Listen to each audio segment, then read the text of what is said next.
Don't forget to like this video and subscribe to Muhammad Sheikh's channel. Please click the bell icon so that you may receive timely notifications of our upcoming videos.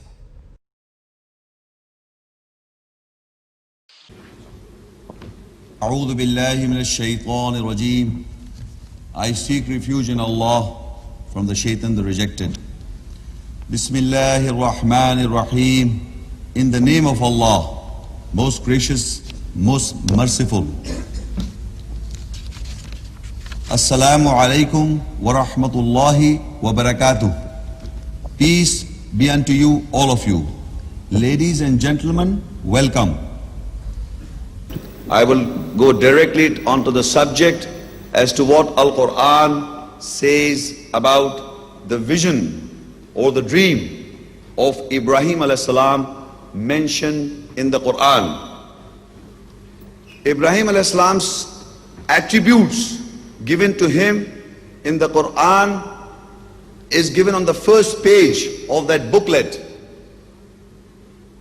His name is mentioned in the Quran 67 times. Ibrahim alayhis salam's name is mentioned in the Quran 67 times.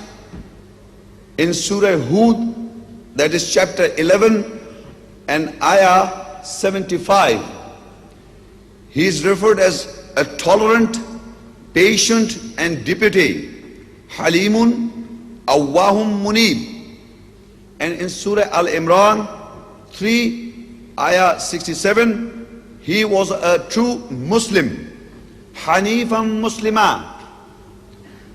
And in Surah Al-Baqara 2 ayah 130, he was from the righteous, Minas Salihin. And in Surah Nahl 16 ayah 120, Ummatan Qanitan Lillah.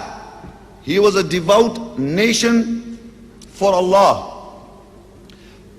In Surah Al-Baqarah 2 ayah 124, he was an imam, leader for mankind.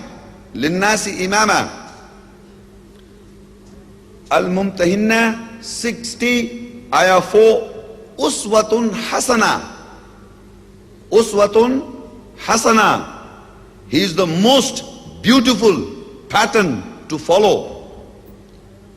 Al-Hajj 22 ayah 78, the millat, religion of your father Ibrahim, that is peace be upon him, millata abikum Ibrahim.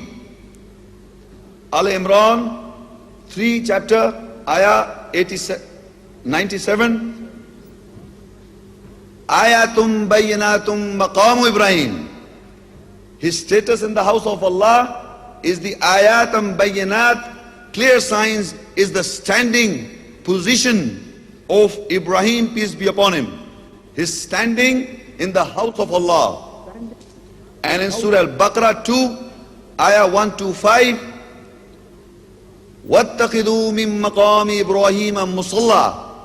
That all of us here and the Muslim world of all times has to take the standing position, the ayatam bayyinat, from the standing position of Ibrahim, peace be upon him.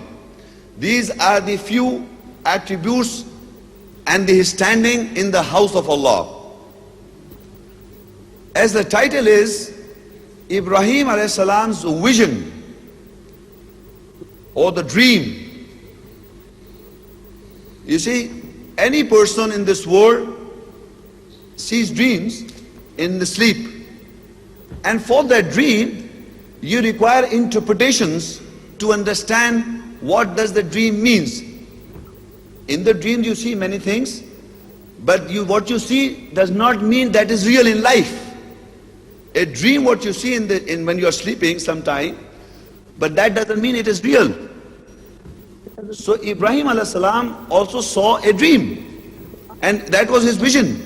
I will explain in the Quranic ayat, but I am explaining to you before I refer to the ayat. What are you going to listen? So this dream, what he saw, how did Allah interpret that dream? and how did he fulfill the dream, and what was the understanding of the dream, that is to be discussed in this hall. At that same time, the father and son relationship. The father and the son relationship. Ibrahim alayhi salam is mentioned in the Quran as the father of religion. His son and all the Muslim world are the sons of Ibrahim alayhi salam in this spiritual aspect. So Ibrahim alayhi salam has got a relationship as a father to us. How we have to have that relationship. So that same vision applies to us as well, which the vision has to be applied for Ismail alayhi salam or his son, his real son in the Quran. So what lesson we have to take from that vision also? The father, in the normal understanding, whatever he learns in his life, tries to impose that to his son, whether right or wrong. In general practice, he would like to impose the son his own ideals of philosophy, what he has understood in life. But the son can oppose it or can agree to it. So most of the time, people are killing the sons according to their own vain desires, what they think is best. So we'll see how Ibrahim alayhi salam, as the messenger of Allah, dictates the dream to the son, and how the son takes the dream. That is, we are going to discuss. So we go to Surah Al-Baqara 2 and Ayah 124. وَإِذِ ابْتَلَىٰ إِبْرَاهِيمَ رَبُّهُ بِكَلِمَاتٍ فَأَتَمَّهُنَّ قَالَ إِنِّي جَاعِلُكَ لِلنَّاسِ إِمَامًا قَالَ وَمِنْ ذُرِّيَّتِي قَالَ لَا يَنَالُ عَهْدِ الظَّالِمِينَ. And when his Lord put Ibrahim, that is Abraham, in the biblical text, to trial with words, then he completed them. He said, surely I had made you the Imam, the leader of all mankind. He said, and from my children, he said, my covenant shall not reach the wrongdoers. Ibrahim alayhi salam, according to Quran, was tried by Allah at various places. When he completed them, Allah made him the Imam or the leader for mankind. That is the status which Allah gave him after he completed his commands or his test. He was put to trial, he completed that trial, Allah made him the Imam, the leader. So when he got that status from Allah, he immediately asked Allah to have the same status for his children. So Allah answered that my covenant will not reach the wrongdoers. In other words, that the imamat will be, or the leadership will be given to his sons who are righteous in the sight of Allah. Who are righteous in the sight of Allah, the leadership will carry on. Now in Surah As-Safaat, Ayah 100, chapter 37, Rabbi habli minas salihin fabashsharnahu bighulamin halim. O my Lord, bestow upon me from the righteous ones. So we gave him the good news of a tolerant son. So Allah gave him the good news of a tolerant son. He was given the status, Ibrahim alayhi salam, he's asking the status for his children. So Allah gave him a good news of a tolerant son or patient son. So up till now you can understand that he's asking the leadership for his children. Now, according to the Bible, I will be giving you few biblical verses to have a comparative view for our understanding. According to the Bible, and of course it's the Jews and Christians' faith, in Genesis 16 and verse 12, he, Ishmael or Ishmael, that is the biblical pronunciation in English, will be a wild man. Will be a wild man. And his hand will be against every man, and every man's hands against him. And he shall dwell in the presence of all his brethren. So that is the attribute given in the Bible, that Ishmael is a wild man, like an animal. But in the Quran, he is referred as a tolerant man, a tolerant or a patient, ghulamin halim. So you can always be comparing what's the status is given. So now the vision comes. The vision.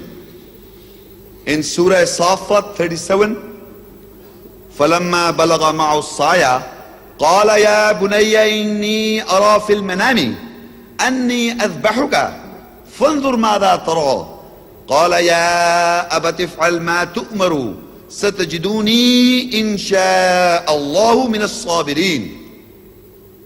So when he, Ismail, reached to endure with Ibrahim alayhi salam with him, Ibrahim alayhi salam said, "Oh my son, oh my son, surely I saw you in the sleep that I am sacrificing you. I am sacrificing you. So view it, what you see. So view it, what you see." He said, Ismail alayhi salam answered, he said, "O my father, do as you are ordered. If Allah wills, you will find me from those who have patience." This is the promise which Ismail alayhi salam is fulfilling. The promise which Ismail alayhi salam is fulfilling to what Ibrahim alayhi salam saw in the sleep, that he is sacrificing his son in the sleep, in the dream. So I told you in the beginning, what you see in the dream does not mean real. You have to have that interpretation to what you saw in the dream. In Surah Yusuf, Yusuf alayhi salam was given the knowledge how to interpret the dreams. In the science today, people who see dreams, there are various opinions what to interpret and what not to interpret to a dream. So here, Ibrahim alayhi salam saw that he was sacrificing his son, or to give that Ismail alayhi salam should give his life for the cause of Allah, to become the leader, the imam, to become the leader of imam, which Ibrahim alayhi salam asked, that he is given the status as an imam, the leader. So what, would he slaughter his son for it, or was it that he was asking that God Almighty should provide the same status to Ismail alayhi salam? So sacrifice, then Ismail alayhi salam has to sacrifice his life for the cause. For the cause. The cause is for Allah. He has to give his life. As we all Muslim know, that everybody Muslim who give his life in the way of Allah, Allah says, don't call him dead, they are alive. Whenever a Muslim give his life in the cause of Allah, doesn't mean physical slaughter only.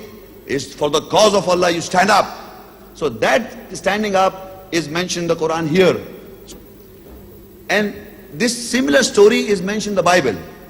But the replacement for Ismail, they are talking about Isaac, the Ishaq, the second son.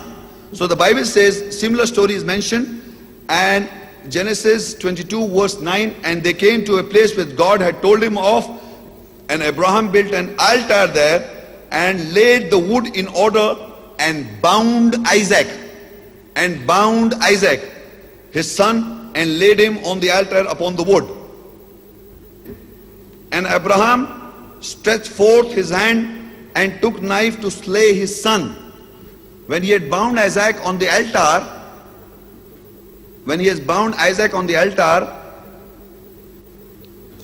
Abraham stretched forth a knife in his hand and took the knife to slay his son physically.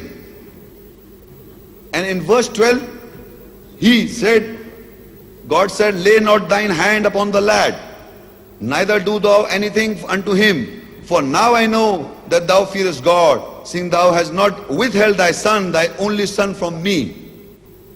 So in the biblical context is a physical slaughter, and when Abraham was about to kill him, God Almighty of the Bible says, stop it, he is the only son. And the Bible already has said that Ishmael is also the son of Abraham. But here the Bible says a contradiction, that he is the only son, don't slaughter. So he stops. So there was no sacrifice of his son.